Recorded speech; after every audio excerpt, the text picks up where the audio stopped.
নমস্কাৰ স্বাগতম জনালো আজি আমাৰ অন্য এটি ভিডিঅ'লৈ এই ভিডিঅ'টো হ'ব আসাম জেনেৰেল নলেজৰ পাৰ্ট 2 ৰ ভিডিঅ' ইয়াৰ আগত আমি ইতিমধ্যে আপোনালোকলৈ পাৰ্ট 1 ৰ ভিডিঅ'টো আগবঢ়াইছো যদি ভিডিঅ'টো চোৱা নাই তেতিয়াহ'লে ডেসক্ৰিপচন লিংকত দিয়া থাকিব তাৰ পৰা গৈও আপোনালোকে ভিডিঅ'টো চাব পাৰিব আৰু এই ভিডিঅ'টোত আমি Assam general নলেজৰ 20+ most important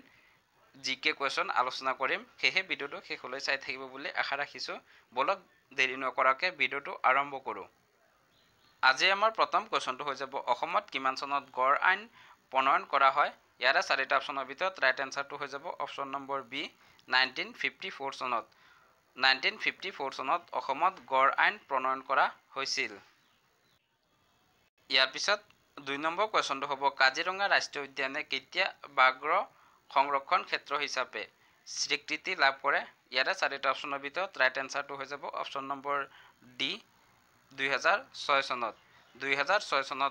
Kaziranga ৰাষ্ট্ৰীয় উদ্যানে বাঘ সংৰক্ষণৰ ক্ষেত্ৰ হিচাপে স্বীকৃতি লাভ কৰে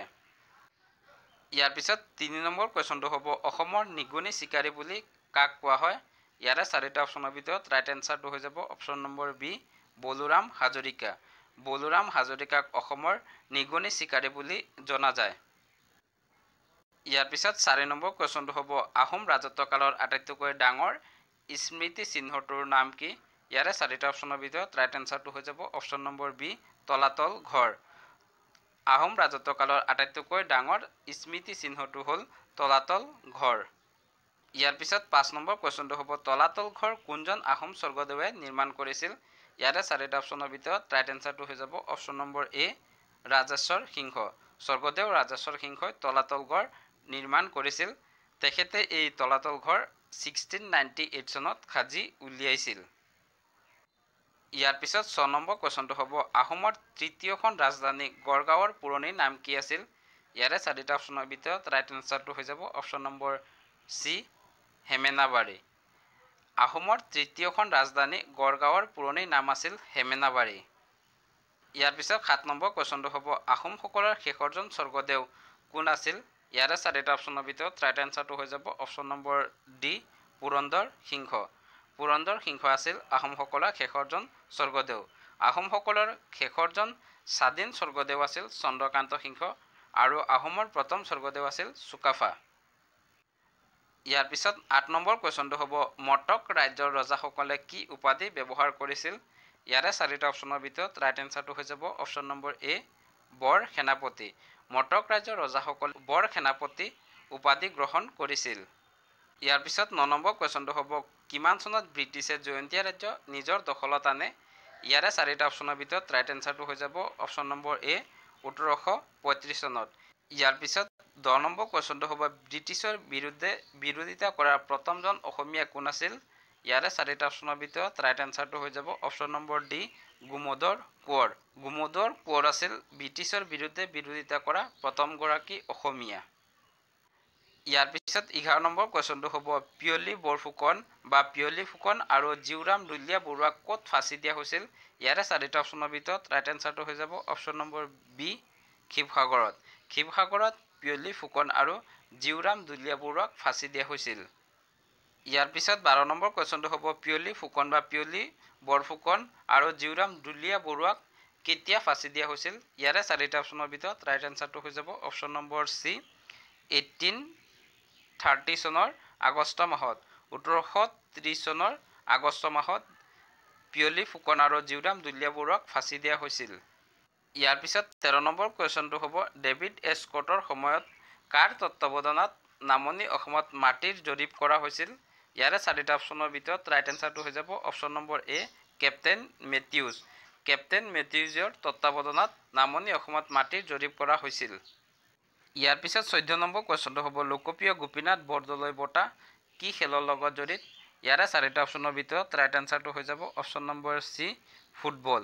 লোকপ্ৰিয় গোপীনাথ বৰদলৈ বঁটা ফুটবল খেলৰ লগত জড়িত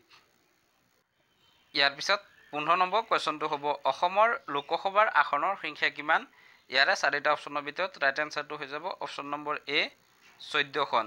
অসমৰ লোকসভাৰ আসনৰ সংখ্যা হ'ল 14খন ইয়াৰ পিছত 16 নম্বৰ কুৱেশ্যনটো হ'ব অলিম্পিকত পদক বিজয়ী একমাত্ৰ অসমীয়া কোন ইয়াৰে চাৰিটা অপশ্যনৰ ভিতৰত ৰাইট এনসাৰটো হৈ যাব option number D Lovlina Borgohain. Lovlina বুঢ়াগোহাঁয়ে 2020 চনত টকিঅ'ত অনুষ্ঠিত হোৱা অলিম্পিকত ব্ৰঞ্জৰ পদক লাভ কৰে আৰু তেখেতে আছিল একমাত্ৰ অসমীয়া যিয়ে অলিম্পিকত পদক লাভ কৰিবলৈ সক্ষম হয়। ইয়াৰ পিছত 17 নম্বৰ কুৱেশ্যনটো হ'ব অসম সাহিত্য সভাৰ প্ৰথম সম্পাদক কোন আছিল? ইয়াৰে চাৰিটা অপশ্যনৰ ভিতৰত ৰাইট এনসাৰটো হৈ যাব অপশ্যন নম্বৰ এ শৰৎচন্দ্ৰ গোস্বামী। শৰৎচন্দ্ৰ গোস্বামী আছিল অসম সাহিত্য সভাৰ প্ৰথমগৰাকী সম্পাদক। অসম সাহিত্য সভাৰ প্ৰথমগৰাকী সভাপতি আছিল পদ্মনাথ গোহাঁই বৰুৱা। অসম সাহিত্য সভাৰ প্ৰথমখন অধিৱেশন 1917 চনত শিৱসাগৰত অনুষ্ঠিত হৈছিল। ইয়াৰ পিছত 18 নম্বৰ কুৱেশ্যনটো হ'ব প্ৰাচীন অসমৰ আটাইতকৈ পুৰণি ৰজা কোন আছিল? ইয়াৰে চাৰিটা অপশ্যনৰ ভিতৰত ৰাইট এনসাৰটো হৈ যাব অপশ্যন নম্বৰ ডি মহিৰংগ দানৱ। প্ৰাচীন অসমৰ আটাইতকৈ পুৰণি ৰজা আছিল মহিৰংগ দানৱ আৰু তেখেত আছিল দানৱ বংশৰ ৰজা। ইয়াৰ পিছত 19 নম্বৰ কুৱেশ্যনটো হ'ব আলি আই লৃগাং কোন জনগোষ্ঠীয়ে পালন কৰা এটি উৎসৱ? ইয়াৰে চাৰিটা অপশ্যনৰ ভিতৰত ৰাইট এনসাৰটো হৈ যাব অপশ্যন নম্বৰ বি মিচিং। মিচিংসকলে পালন কৰা এটি উৎসৱ হ'ল আলি আই লৃগাং আৰু এই উৎসৱটি কৃষিৰ লগত জড়িত। ইয়াৰ পিছত 20 নম্বৰ কুৱেশ্যনটো হ'ব বীৰ চিলাৰায় দিৱস কেতিয়া পালন কৰা হয়? ইয়াৰে চাৰিটা অপশ্যনৰ ভিতৰত ৰাইট এনসাৰটো হৈ যাব অপশ্যন নম্বৰ এ 9 ফেব্ৰুৱাৰী। প্ৰতি বছৰে 9 ফেব্ৰুৱাৰী তাৰিখে বীৰ চিলাৰায় দিৱস পালন কৰা হয়।